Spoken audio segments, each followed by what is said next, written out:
duduk di atas tempat tidurnya, bersandar ke bantal yang disusunnya. Kepalanya terasa agak pening. Tadi sore itu, ia sudah betul-betul hampir sampai di puncak permainan. Ketika ada pemberitahuan ada razia, terpaksa deh bubar. Daripada kena razia, lalu diekspos di berbagai media massa. Duh, enggak deh. Raisa, sudah tidurkah dia bercinta dengan cara pemaksaan seperti waktu itu? Memberi sensasi luar biasa ternyata. Pikiran nakal Damar muncul di kepalanya. Dia akan mencoba. Syukur-syukur kalau Raisa menerima dengan baik. Kalau tidak, ya terpaksa pakai cara seperti waktu itu lagi. Maaf ya Sa, kamu kan masih istriku. Wajar dong kalau aku mengajakmu bercinta. Damar keluar dari kamarnya. Ruangan di luar sudah gelap. Sepertinya semua orang sudah pada tidur. Beberapa hari ini, Rasaf tidak menginap di rumah mereka di Bekasi. Dengar-dengar dari Bi Imas, katanya Ras ada tugas kuliah ke Bandung seminggu. Damar mengetuk pelan kamar tidur Raisa. Tidak ada jawaban. Damar nekat membuka pintu itu. Beruntung pintunya tidak dikunci. Dilihatnya Raisa tengah menggambar di meja kamarnya. Rupanya ia tengah membuat desain pakaian. Saking asiknya sampai tidak tahu kalau Damar sudah masuk ke kamarnya. Sah, Raisa terkejut dan segera menoleh. Lebih terkejut lagi melihat Damar sudah berada dalam kamarnya. Cepat ia berdiri. Rasa takut segera menyergap dirinya. Masih terbayang bagaimana Damar memperlakukannya dengan kasar waktu itu. Mau apa kamu kesini? Bentaknya sambil menenangkan degup jantungnya. Aku kan suamimu, Sa. Masa nggak boleh masuk kamar istri sendiri? Jangan ngawur, cepat keluar. Damar hanya tersenyum tipis. Sekelebat ada rasa sedih hinggap di hatinya. Ditolak dengan kasar oleh istri yang sangat dicintainya itu. Kemana kemesraan yang pernah menghiasi hidup mereka dulu? Kemana kehangatan yang dulu sama-sama mereka raguk? Kemana Raisa yang selalu manis melayaninya dulu? Sah, aku mau tidur di sini bersamamu. Aku kangen, ingin kita seperti dulu lagi, ngobrol santai sebelum tidur. Kamu dalam pelukanku, bercerita tentang apa saja yang kamu lakukan seharian. Aku kangen pijitanmu, aku kangen memijitimu. Aku kangen kita bersama lagi, Sa. Suara Damar bergetar, matanya berkaca-kaca. Merinding, Raisa mendengarnya. Jangan ganggu aku, silahkan keluar, desis Raisa penuh kemarahan. Masih saja mengungkit kemesraan masa lalu mereka. Bukankah dia sendiri yang sudah menghancurkan semua itu? Sejak kejadian malam itu, Raisa sudah betul-betul menutup hatinya untuk Damar. Sa, jangan begitu sama suamimu sendiri. Damar merapatkan tubuhnya pada Raisa. Raisa coba menghindar, tapi meja menghalangi langkahnya sehingga ia tidak bisa mundur lagi. Damar makin merapat. Sekuat tenaga, Raisa coba mendorong, tapi percuma. Damar yang tadi sore tidak bisa menuntaskan hasratnya, kini kembali bergairah. Ia ingin menikmatinya bersama Raisa. Ia tidak ingin Raisa bersama lelaki yang suka pergi dengan istrinya itu. Hanya Damar yang boleh memiliki Raisa. bercampur bau rasa cemburu, rasa tak ingin kehilangan Raisa, serta hasrat yang ingin dituntaskan membuat Damar kehilangan akal sehat. Tapi sejak mengenal Ayuna, akal sehatnya memang sudah jarang dipakai. Segera direngkuhnya tubuh Raisa ke dalam pelukannya.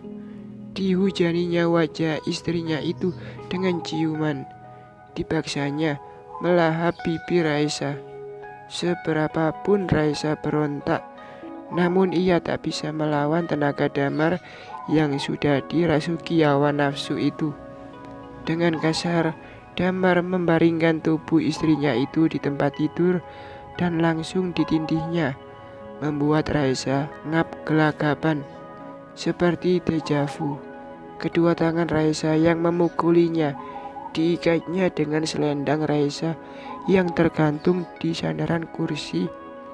Sambil terus menindih tubuh Raisa, ia berusaha menarik lepas baju tidur istrinya itu. "Mama, Mama!" Lengking suara Sakara, seperti suara malaikat yang menyelamatkan Raisa. Damar tersentak kaget. Ternyata ia lupa mengunci pintu tadi, sehingga Saka bisa masuk ke kamar itu dan melihat bagaimana kala papanya memperlakukan mamanya. Anaknya itu terlihat panik. "Mama," Saka naik ke tempat tidur mamanya. "Mengapa tangan mama diikat?"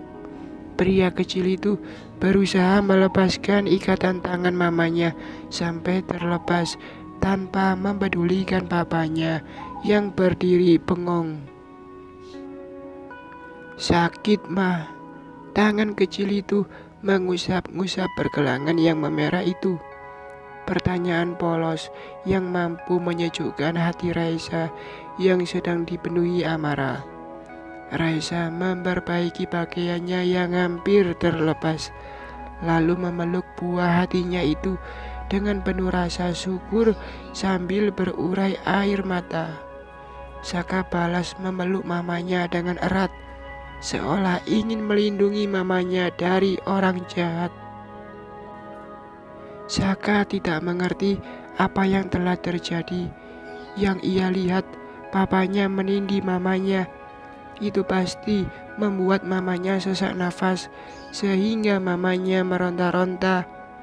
Saka pernah ditindih oleh sepupunya di rumah nenek di Depok, sampai ia hampir kehabisan nafas. Untung Om Ras datang dan menyelamatkan dirinya serta memarahi sepupunya itu. Dan ia melihat kedua tangan mama diikat. Apa salah mama? Kok papa sampai mengikat tangan mama? Menurut dongeng-dongeng yang pernah ia dengar, kalau ada orang jahat harus ditangkap dan diikat supaya tidak lari. Tapi mama tidak jahat. Mama sangat sayang pada Saka. Mama selalu baik pada siapapun. Kalau datang ke sekolah Saka, mama suka berbagi makanan dengan teman-teman Saka. Mama suka membuatkan pita rambut yang cantik dan dibagikan untuk teman-teman perempuan Saka di kelas. Lantas mengapa papa mengikat tangan mama? Mengapa papa menindih mama sampai mama gelagapan? Berarti papa dong yang jahat. Dulu juga Saka pernah melihat papa menindih tante-tante di kamar papa. Mana nggak pakai baju pula. Mama sampai menangis melihatnya dan Om Ras marah hingga memukul papa dan tante tersebut. Betapa takutnya Saka saat itu. Baru sekali itu ia melihat orang dewasa berantem. Dalam pelukan mamanya, mata kecil itu mencuri lihat ke papanya yang berdiri bengong. Entah mengapa, sejak melihat papanya bersama tante itu di kamar papa, Saka menjadi tidak suka pada papanya. Ia merasa papa sudah bukan lagi milik ia dan mamanya. Terasa aneh perasaannya kalau berada dekat papa. Beruntung ada Om Ras di rumah, sehingga Saka bisa selalu bersama omnya itu. Dengan Om Ras ia bermain, dengan Om Ras ia belajar, dengan Om Ras ia ke masjid untuk sholat dan belajar mengaji setiap maghrib sampai sholat isya. Ia tidak butuh papa lagi. Lagi pula, papa memang sudah jarang ada di rumah. Apalagi sejak kejadian papa dipukul Om Ras. Sepertinya semua orang di rumah itu memusuhi papa. Aku tidur di sini sama mama ya. Saka menyandarkan kepalanya ke pundak mamanya. Iya sayang, tidur di sini sama mama ya. Dari balik punggung Saka yang masih mendekapnya, Raisa menatap marah pada Damar. Keluar, desisnya. Dengan lunglai, Damar melangkah meninggalkan kamar itu. Ia sadar kalau Saka akan semakin membencinya. Bersambung.